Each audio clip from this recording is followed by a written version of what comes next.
What's that chord? Hey, everybody. That was an L minor. Yeah. They don't even. I made up that chord. It doesn't exist. Hey, everybody, this is Jimi Bell, and I am your host for another episode of Beyond the Strings right here at RHCTV Studios. Love this place. Nice studio, huh? Beautiful. I own it. I bought it. We're changing name it to Jimi Bell's RCH. Yeah, right. It is. I think it should be. Yeah, it is. I am totally honored to have my dear friend Gary Fox on. I mean, we work in a band together, and we worked in a couple bands now together. Mm-hmm. But Gary is a Wethersfield guy, grew up in the same town that I grew up in. And we got a lot of history that we need to talk about from your early days of playing. Yep. Now, Gary actually knew my mom, because my mom used to go into a grocery store that Gary worked at when he was a youngin'. And tell me about that. Yeah, my first job when I turned 16 was Finest Supermarkets on the South Steen Highway.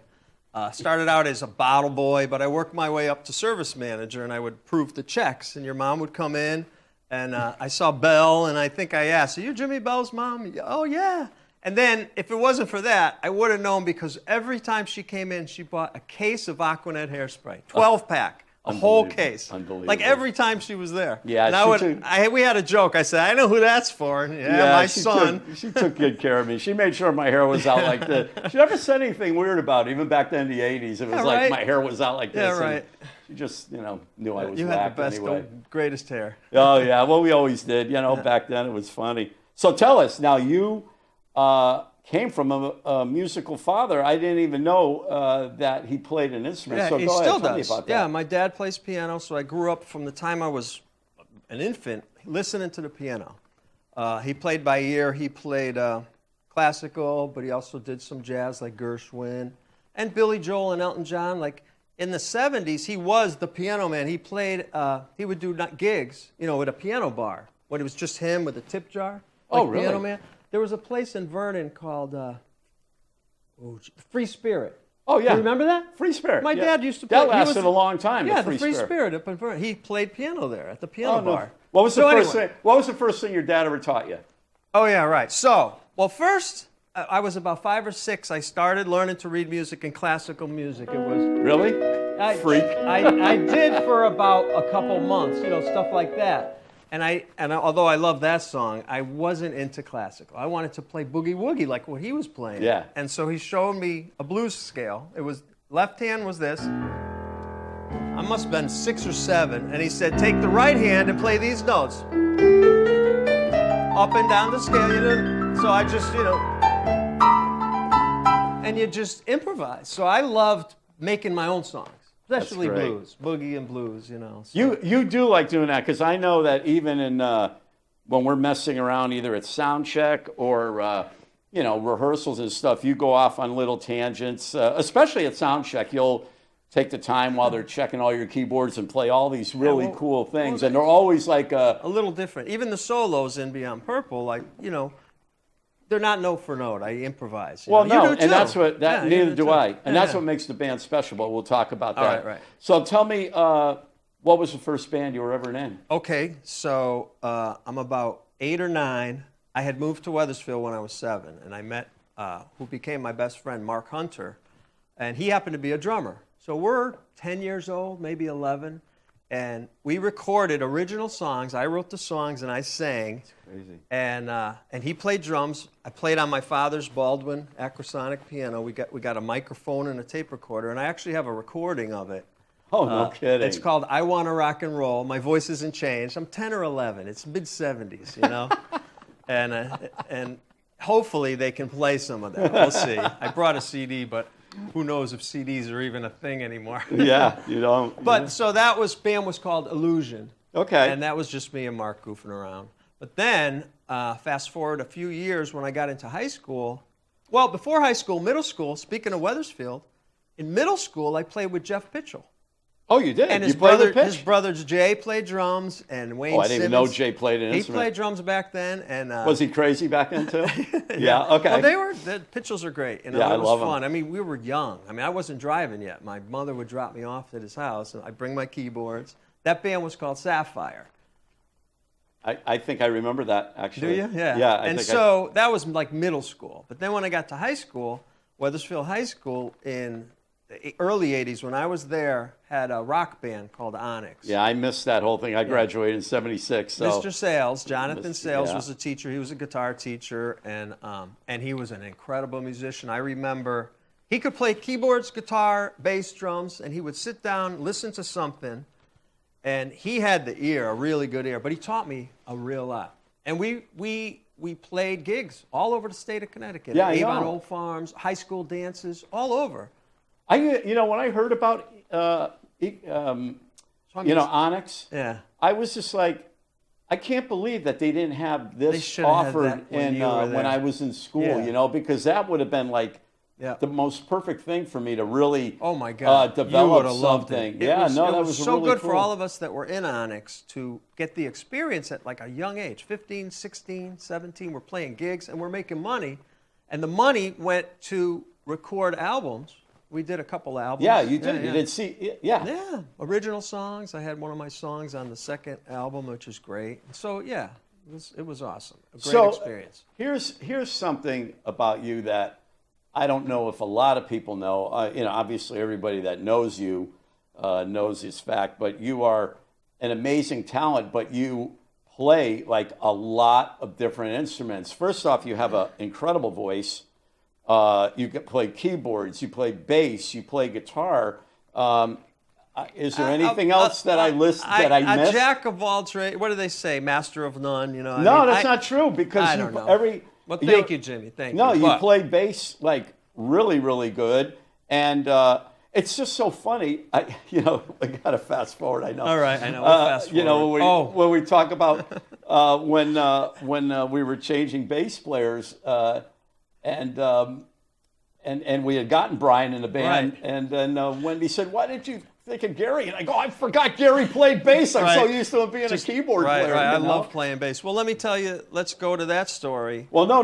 I got to talk about physical. That's where I'm going. Oh, okay. Matt. So when I was still working at Finest, I had an original band with Joe Guadagno, Joe Gandy. Yeah. You remember Joe? Yeah, we Joe. did originals. We played a lot of gigs too, but that band fizzled, and I went back to college. I dropped out of college to do music, and then it didn't work, and I went back to college, and then Matt Heatherman, Rex as I know him, he was this is Rex back then.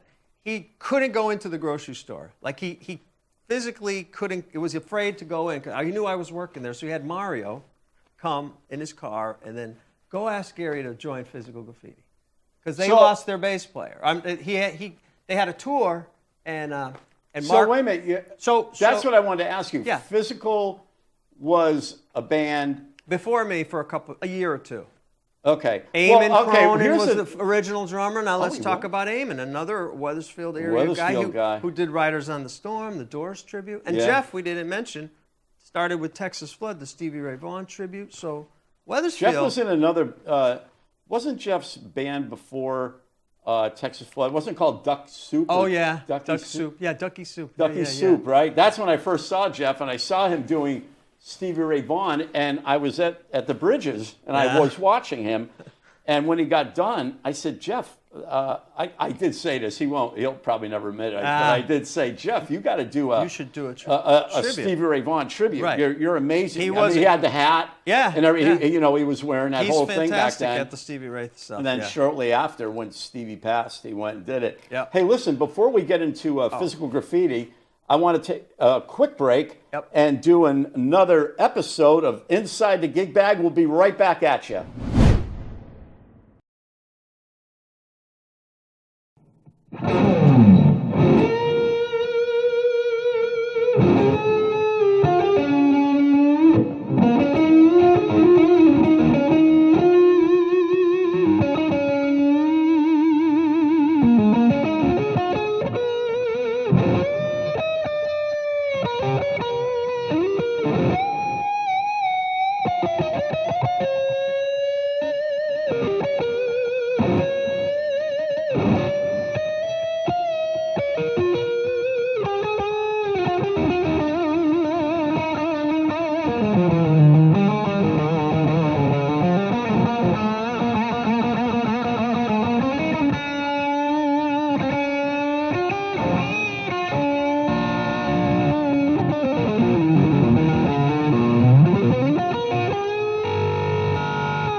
Welcome to another segment of Inside the Gig Bag, and today I'm on a bender.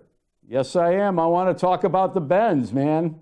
We're going to bend strings and talk about all kinds of different things you could do with it. Now, bending to me is so important to really lock into the pitch. So I'm going to show you a couple things of what I think is very, very important. One of the main things is reaching the note that you're trying to achieve, or make sure you purposely want to go past the note. I'll give you some examples. So when you bend a string, you're basically taking a note and you're bending it up to another pitch. Usually you're doing either a full step bend or a half step bend, but for right now, I'm going to show you a full step. And the note you're hitting, you're bending it up 2 frets.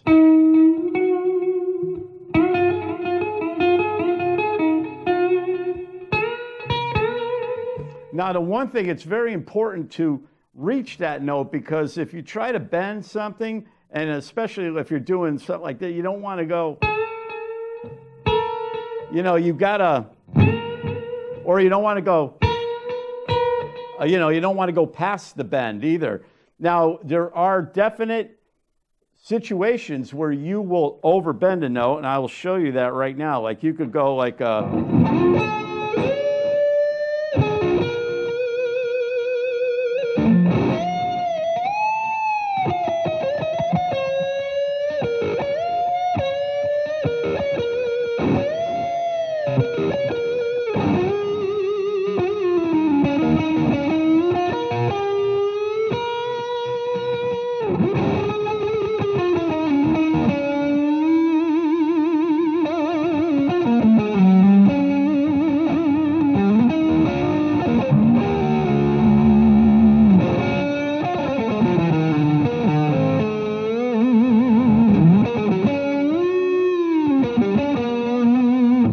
bend right there.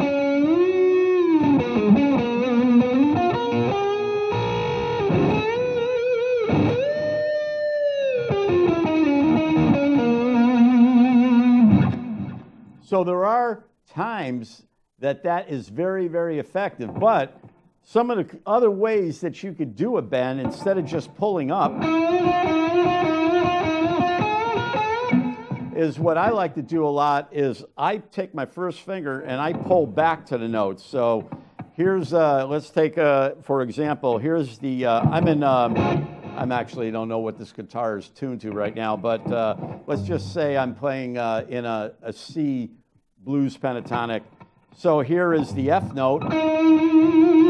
So what I'm going to do is going to take my first finger on the E flat, and I'm going to pull back to grab this note.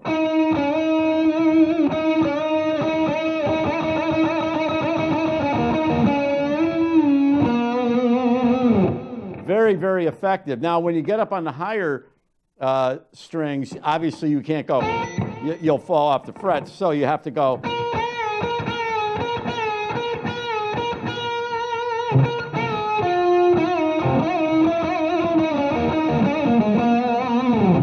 Now, a really cool effect with bends, too, is a half-step bend. And there are ways that you could achieve this and get some really, really great stuff. For example, like here's, I'm going to go into the flatted fifth right here.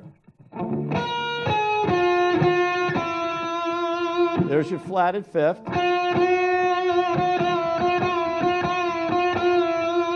Nice half-step bend. Then I'm going to go to your major third, but I'm going to suspend it up to the fourth.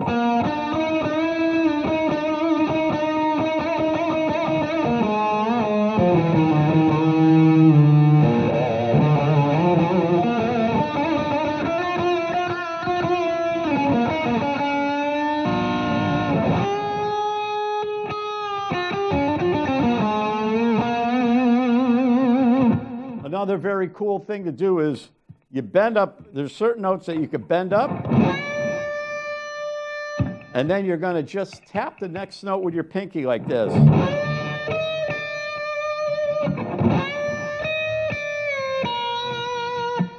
Now, as you notice, one very important thing when you're bending is, I don't know if I'm sure you see, I have my thumb wrapped around the top of the neck.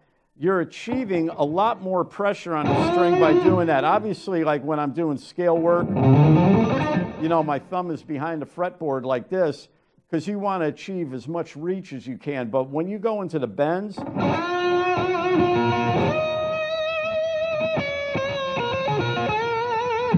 now, a lot of people bend with, different variations of fingers. Like if you're doing a run,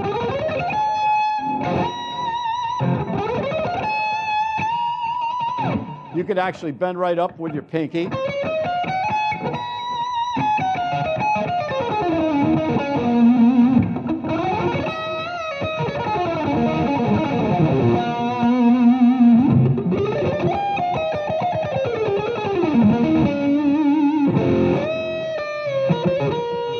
Now here's something that's very, very cool as well. I'm bending the note first.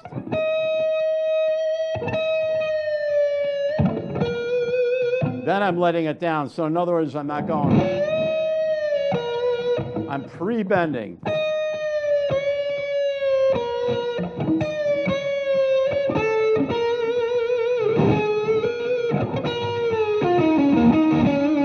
See, I'm doing that with the C note.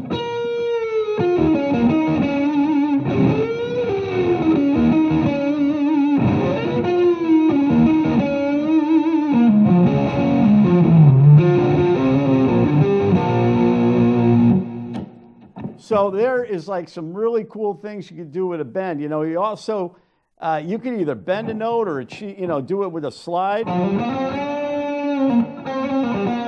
Nice little slide like that too.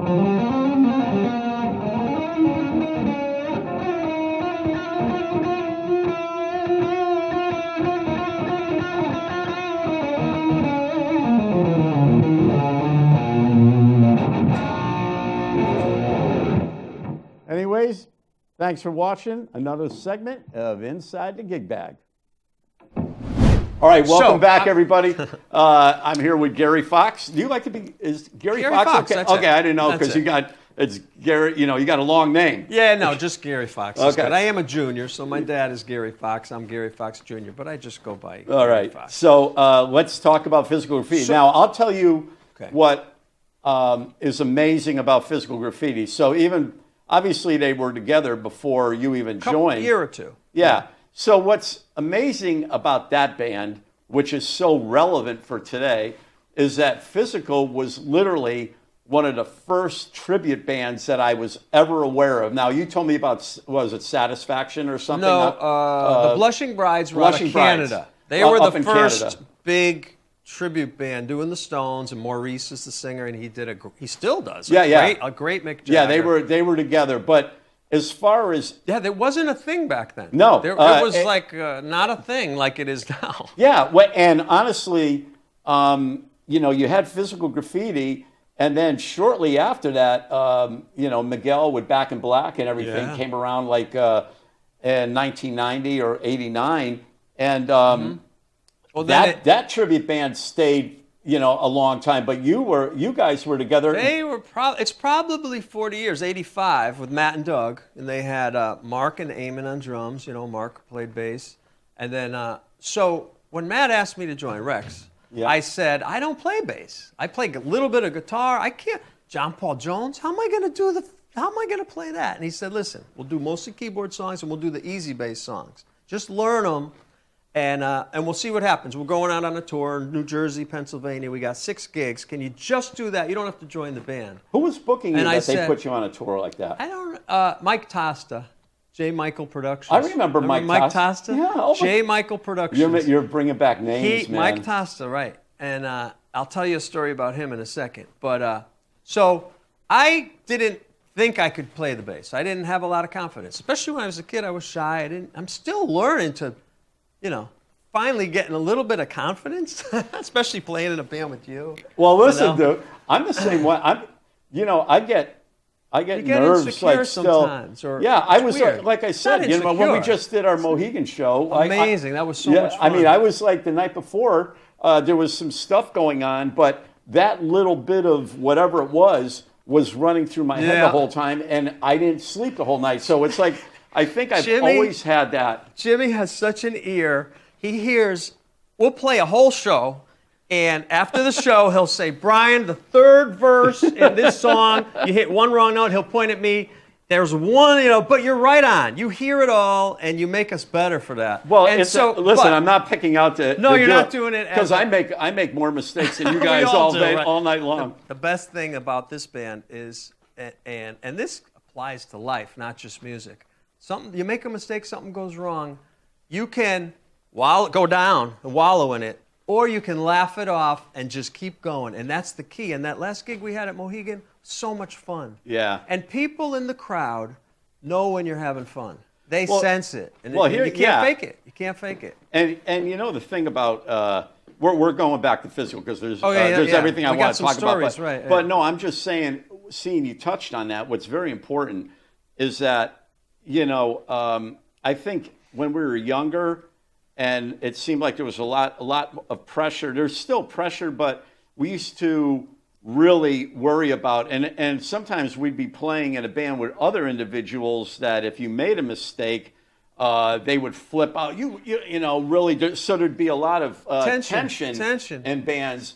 And sometimes tension can work good, but too much is destructive. No, it destroys. Destructive. It is, and you can't sit and nickel and dime on minor mistakes and everything because it'll destroy. And then you get to be our age and you realize that all that is a waste of time. When you get to be our age, seriously, when you get to be our age, we are just we are up there having fun, grateful, doing what we love.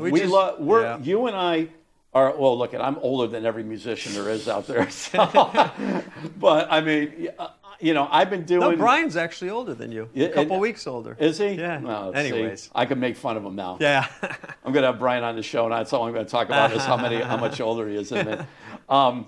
But the thing is that when you finally mature in your age and mature as a player, and you find a group of people that you really love to work with. Mistakes don't really matter because everybody makes them. Yeah, absolutely. And if you start picking on them and stuff, and it's a disaster. BJ's the best. I mean, he'll smile and laugh, and we have a moment, and people don't hear it. They don't know. They say, "Hey, they're having fun." You don't know when BJ knows when he messes up. I've played with BJ so many years that when he does, I give him a turn, and he's laughing because it's just our thing. We know. See it. But anyways, let's go back to Physical. So Physical, as I said, was one of the first big tribute bands ever. And you actually went to Europe with that band. Right. So let me get back where we were with J. Michael Tosta. Yeah. So I went and played those 6 shows, and I had the time of my life. I was playing, before that, I was in an original band. So you work hard, you go out there, you play to 30 or 40 people, your originals, and you make $50, if that, not even. So you're not making money, you're doing it because you love it. I joined Physical Graffiti. We go on tour, 400 or 500 people. It's a party, it's fun, and to my surprise, I love playing bass. So I really put the time in to learn John Paul Jones, and my personality is a bass player. Sit back, groove, I'm not get in the front, and I'm not a ham like a Mike Gill guy. I'm not a front man. He's a great front man. He's a natural. Yeah, so is Doug. Singer for Physical Graffiti. When we started, he wasn't a natural, but we did over 2,000 gigs, probably close to more like 2,500 now. Really? Over the years. So I joined in '86. I think the longevity of the band is something to speak for as well. How many bands actually... I mean, even though you don't play out as much as you used to years ago, right. But how many bands actually have all the same 4 guys? I'm lucky we're all still alive. Yeah. I'm grateful. Like what you were saying, I'm really grateful for everything. Every gig and the friendships you make and everything. We lived through the 80s, Gary. I know. That's a big deal. Yep. I mean, I know a lot of people might not understand that, but in the music don't business... understand. No, the music business in the 80s, that was, you made it through that. That's a big deal. In '89, I want to say Physical Graffiti in 1 year played 286 gigs. So that's more than 5 a week. It's 5.5. Well, you guys actually did. Oh, yeah. You guys back in the day, you did as comparison, what you do now, you're just doing it because you guys still love Led Zeppelin. You're up there, but right now it's more for fun. But it was a career. But Rex had the satin outfit. Yeah, and he still has the dragon outfits and everything. He just doesn't put them on. But Doug grew his hair and yeah, it was a look too, and we had a light man and a sound man. We had roadies, we had crew, we had an agent and a publicist and a manager, and it was a big production. That was a big deal. Where'd you go in Europe? Production. We played in Israel twice. We were playing a gig in New York City at L'Amour's. You remember L'Amour's? Yeah, L'Amour's. East? I played there. L'Amour's East, I think it was. East, that's Queens. Okay, yeah, I was wondering. You remember. Yeah. And this guy comes backstage, and a Jewish guy, Ronnie Moas, and he says, and he was young. He says, I want to be a promoter. Led Zeppelin's my favorite band, and I want to bring you guys to my country. And we're like, it's this kid. Like, oh, okay, here's our information. I never in a million years thought he would do it. He put together, sponsored by Air France and Jordache Jeans, and we did a 3-week tour, and it went so well, they extended it for 2 weeks. So we were there for over a month in Israel. And that was the highlight of it all, probably, for Fizz. Well, I mean, 92. Going over to Europe back then, especially with a tribute act, doing things like that, that's huge. Yeah. It really is. I mean, and you know what? The band is always been amazing. Matt has always held it together no matter what. Well, he's a great guitar player. He really is. I think Matt's He really is. The feel, the way but this is what he says. He goes, most guitar players, they start playing and they hear Jimmy Page and they learn some of that. Then they keep moving on to more and more guitar. He's like, I just stayed with Page. Like he's obsessed, and that was it. He never learned anything else. Well, but the bow. I remember the first time I never knew Jimmy Page played with a bow. It was a party at Matt's basement before I was in the band, years before, like high school. And I see him with his guitar, and he pulls and he's doing this with the delay. And in my memory, in his basement, there was smoke and lights. He might have had it down there. It was the coolest thing coolest sound. It was dark and dangerous and scary. Like, ooh. But that's Rex. I mean, let me ask you this question. He's talented. Yeah. Oh yeah, he is. Yeah. As a bass player in physical, what was the most challenging thing that you learned of John Paul Jones? Oh my God. I want to say the Lemon Song. That's what I was going to say. The Lemon Song, is probably. There's so many. He doesn't play the same thing twice. There's so many things. I mean, he's just like boom. He's just. He's like all over the place. The trick with John Paul Jones is he's so fluid. Like he's just natural and cool. I got a John Paul Jones story. I went to go see him solo at Toad's place, right? Yeah. And the show ended, and remember Jimmy Day? Yeah, the light guy. He passed away recently. Jimmy Day said, because I was waiting for him to come out, I wanted to just say hi, and I'm like, he didn't come out. He goes, he went out the back door. He's at the bar at the hotel around the corner. I go, so I walked around the corner and sat down at the bar. And earlier that night, I had been talking to his road manager. The guy's name was D. And, so I'm sitting at the bar having a drink, and I didn't want to bother. He's a legend, John Paul Jones. Right. The guy D, the road manager, he calls me over. Gary, I want to introduce you to somebody, John Paul Jones. And I met him, and greatest guy in the world. Such a gentleman and so chill and cool. Yeah. Yeah, like man. my hero, Well, I'll tell you. But my favorite songs to play are What Is and What Should Never Be. Oh, yeah. And Ramble On, those sliding bass. Just all of them. I don't know. There's so much What's fun. your favorite? Now, you actually do the songs with a setting for the Mellotron and everything. Oh, yeah, right. What's your favorite keyboard track? I'll tell you what, the song Kashmir. So we used to do Kashmir as a sound check every single gig. And like I told you before, we did well over 2,000 gigs. So that's 4,000 times. And I'm not exaggerating that I've played Kashmir. And when you're in a crowd and you start that song and you play it, it never gets old. That's why it's I feel it every time, like the power of the song. And that's Zeppelin. And people go nuts every time as soon as it. Led Zeppelin, my favorite band of all time, has to be. Yeah, that's cool, man. Yeah. So listen, we're going to move forward. Yep. Because we have so much to talk about. After what have you done in between the times? Have you done anything else in between when we started playing? Well, I'll say that what happened after 10, 12 years of doing Fizz as a full-time job, that was it. It got bad for a while, for a few years. And what I mean is bad. We lost our sound man. Pete Fagan was great. Yeah. The sound men we got after that, they were not really sound men. They were more like the band's drug dealer. That was their primary thing. They just happened to do sound. So things get very dark and ugly, and every band kind of goes through it, especially back then. So I quit. It was miserable, and I quit.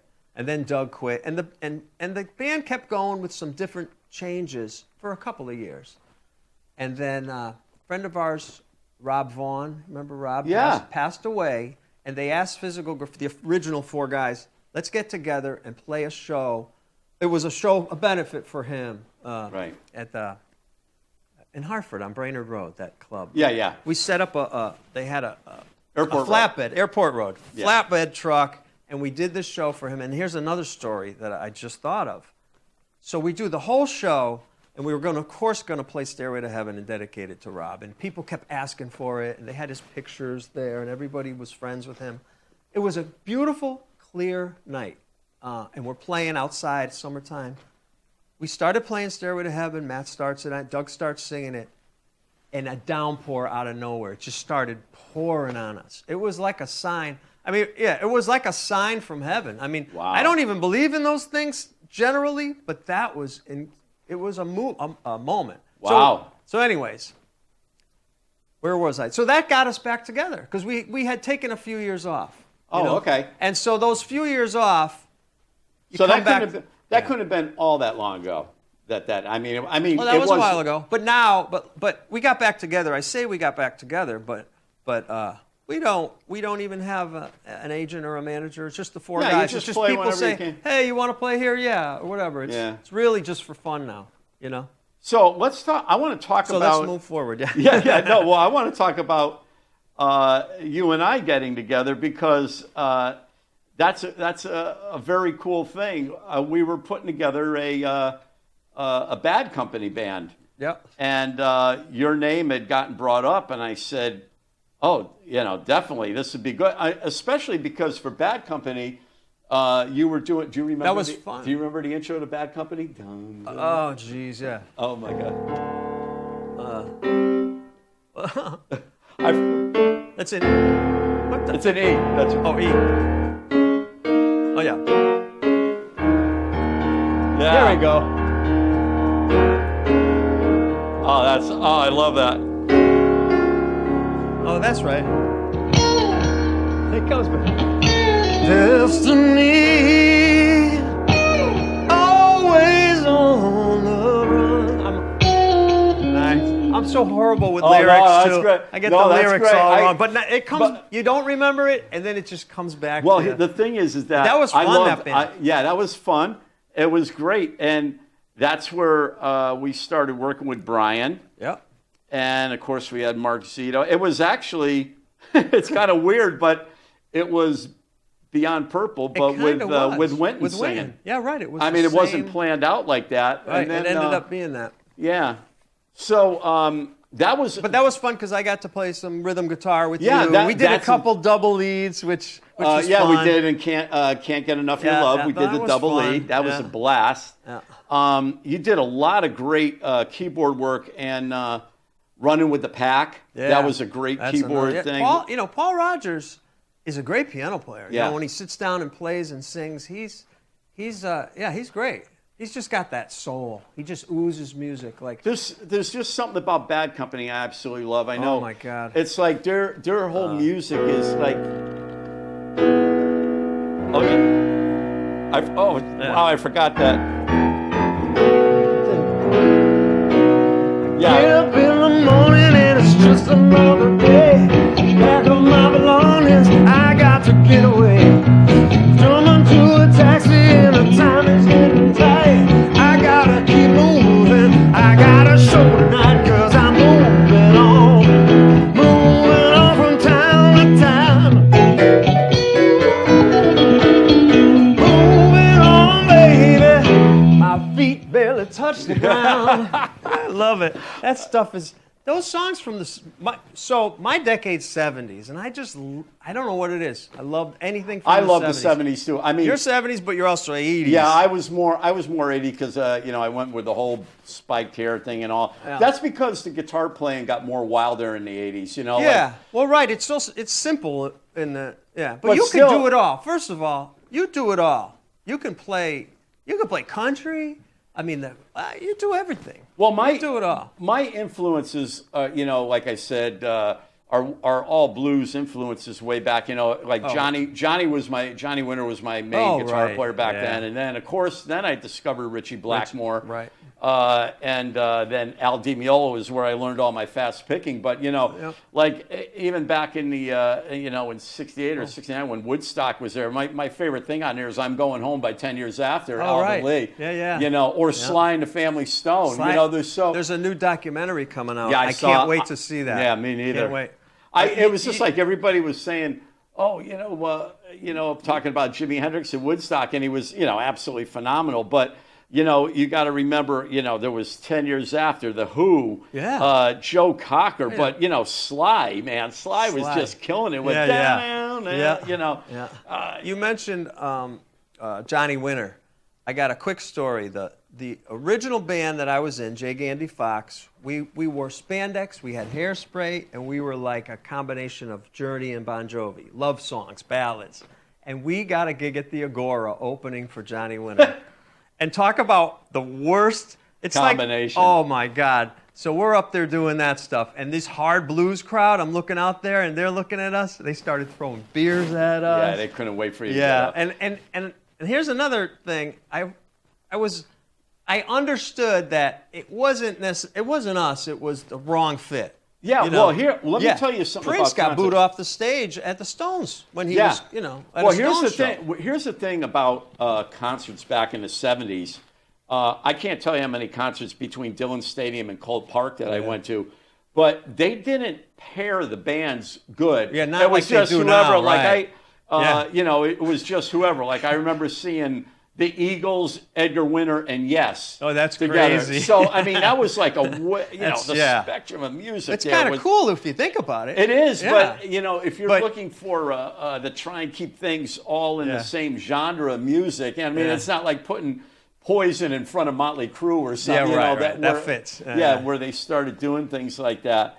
But all right, so we talked about. We moved up to Straight Shooter. We took a Straight Shooter. I want to before we go to Beyond Purple. Tell me about the band you have with your sons. All right. So this is so cool. This is fantastic. My brother plays guitar, and he's another one. He plays by ear, and he's a great guitar player. He's mostly lead, but great blues guitar player. Right? He plays Strats, and. So we've jammed my whole life. I've jammed with him, but never in a band. He's never been in an actual band that plays out. So my two sons, they're like me. They play keyboards, guitar, drums. We switch from different things. So we were just jamming, having fun, and my brother would come over, and we tried different things. And then my son Hunter started singing, and he plays harmonica. Yeah. Blues harp. So he took over as the singer. My son Tyler, who plays guitar, took over on the drums, and he's like Charlie Watts. He's like just kind of keeps a groove, a shuffle, and it's so much fun. And we're writing songs. We got a bunch of original songs now. It's called The Skulk. The Skulk. Because I can't even say a group of foxes. How do you spell it? Well, a group of foxes is called a skulk. SKULK. So there's a purpose so for the it's name. Gary Fox, Jamie Fox, Tyler Fox, and Hunter Fox. And my niece sings with us too sometimes. She's incredible. And my nephew plays drums, and he'll sit in with us too. So yeah. So now we're starting to play out too. So I mean, you were going to go with the Partridge Family, but that was taken, right? Right. So all right. So we'll. Seeing our time is getting a little for mentioning that. Oh yeah, no, I had to mention that. I mean, how cool is it to be playing with your family? Well, there's the chemistry that takes a while to build in a band like that. When you play with somebody for like you and BJ, you know what someone's going to do before they do it. Matt and I are like that in Fizz. Like we know what we're going to do before, and then we look and go, I knew you were going to do that. Well, but with a family. because you're a family, it's kind of already there, that telepathy thing. Yeah, but I want to ask you this: them being younger than you right. and everything, They make fun of me. Well, no, not make fun of you. They but, totally. I'm the old man. Oh man. Yeah, but do they get in like? My kids. Well, seeing you're doing my kids some, are making fun of me all the time when we're No, but rehearsing. do you get in any confrontation, like minor family like confrontation over the music writing? Seeing they're like younger. We're pretty good. I mean, we'll all throw ideas in there, and we listen back. We record. We listen back, and it just works. It works pretty good. Well, There's not any, I mean, you're a there's not low-key any- person. You're not a you're a very kind, warm, caring person. So I would assume that you're like that with your sons anyway. Well, it's not. No, it's fun. It's like I said before, and I try to tell them. I try to give them some of the knowledge that I've learned over 40, 50 years of playing music, and but they take it, but they don't. They're like, take it easy. We're doing our thing, you know. Yeah, yeah. And which is good because we need that young energy. Yeah, you know? that helps a lot. Yeah. So That's anyway, fun. so here we have the band Beyond Purple put together, and I used to go. Wendy and I you loved you Beyond used to Purple. go We see went the band. to every show. Yeah, Wendy really loved the band. Yeah, we loved it. And, yeah, you did. You came out a lot. I saw you in the audience It's many such a great times. Band. Yeah. And then that's why the whole thing with the bass player. Oh my God, Wendy! You know, she got on me about that. It was like, why didn't you get Gary play? And honestly, I just never. I always thought of it because of the fact this was that. Yeah, because a straight shooter, you were the keyboard player. Yeah. So it just. Well, but you talk about the way things work, the way the power of whatever. If you want to believe, Yeah, and it's a sad thing because we all love Mark, and he was a great keyboard player and a good friend. And, Yeah, he was dear. But I mean, as far as a situation. Us getting Brian in the band, and then we had the devastating, fact of losing Mark suddenly. And you came in and learned everything within a week. You literally saved the day. And we were going to cancel. We were playing. We had a gig booked for New Year's Eve, a year ago, and it was. I guess Mark had passed about a week and a half prior. Right. Or maybe 2 and weeks it was at the most. So sudden. Yeah. But his sister wanted us to play. Like, we were going to cancel, out of respect for Mark and everything, but she really wanted the gig to go on as a memorial for her brother. Yeah, Jen, and you came in and you learned, you crammed and you learned everything so fast. It was just, it was amazing. And you did a great job. And it was cool because it was an early gig, number one. And we got to play with you in this situation. That was so much fun, and it was fun. And we're going to, I don't know when this is going to air, but we're doing that Mark Zito benefit. Oh, yeah, it'll air before then, but we have a benefit for Mark coming up. Yeah, I wanted to mention it. Yeah, and that's in March. 15th, I believe. Yeah. And we're going to... it's a wonderful thing how we're doing this tribute for him, and Winton's going to be there with Winton's band. I guess you're doing a song with his old band, Heart Attack or something. Maybe not. Yeah, I don't think I'm in on that. Oh no, yeah, okay. They got another guy. Oh, did they? Yeah. Oh, okay. Yeah. Well, you know what? They should get the original guy. Yeah. It's a rehearsal thing. That's all. Yeah. But this is. Having you in Beyond Purple is such a blessing in so many ways. You're extremely talented, but your voice blends great with Mike's. Oh, it's so much fun. And then when when we have BJ, which is for most of the shows, we get the and you guys are doing going. the 3-part thing going on, it's fun. It's great.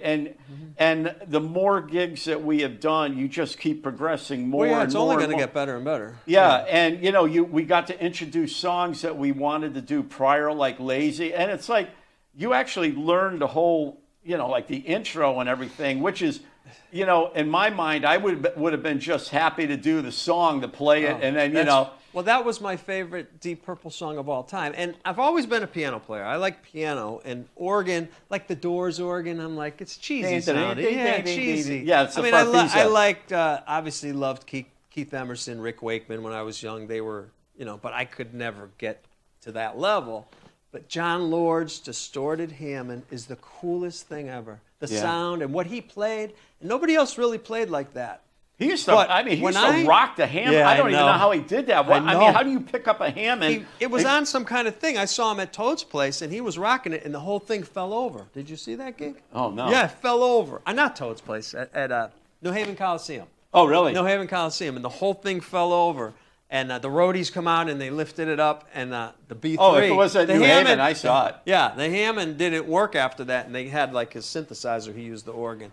I felt bad for him. But what a player. And now that I got a Hammond, Well, that's the thing. You went out. You actually. You purchased the Hammond from Jen Zito because she was actually Mark's. Selling Mark's stuff. He bought it the year before and never played it at a gig. It wasn't even a year. A few months before. Yeah, it was just a few months. It was still sitting in the box. So that's another special thing that you know. Yeah, it's you brought his that keyboard. in. It's part of him with the band still. You know. Well, honestly, Gary, I just love playing it. It's so much fun. I got to tell you, man, it's a real honor. I have nothing but the utmost respect for you and your talent. I think, not to mention, you're just one of the nicest people, and we all get along so good. So I'm not just speaking for me, but I'm speaking from everybody else in the band. We love having Jimmy, you in the band. It goes right back at you. Yeah. Everything, especially the nice guy, and so. And we do good gigs, you know. It's like I know we don't play as much as we want to, but we're very select in what we're doing, and we're playing bigger places. Yeah, we try not to do clubs. This is like a theater band. You know? We want to keep it. And honestly, my birthday show at Mohegan was a highlight. I hope we could do that next year. We'll do it every year. That would be great. I'd like to do it every weekend, but right.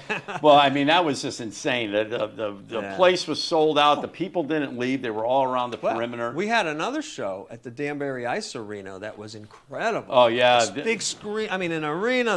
Jimmy, my buddy. Yeah, Jimmy wow, puts he on put the on big a show. That was incredible. So yeah, and we're playing his festival again. We're booked on the San Gennaro Festival this year. August, I think. Yeah, August. Yeah. So listen, we're running out of time. Yep. But we're going to do a little jam, and we're going to take it out. Oh, okay. I don't know what we're going to do. What? Well, let's play G. G is good. Okay. Let's do G. All right. Just. Yeah, you start.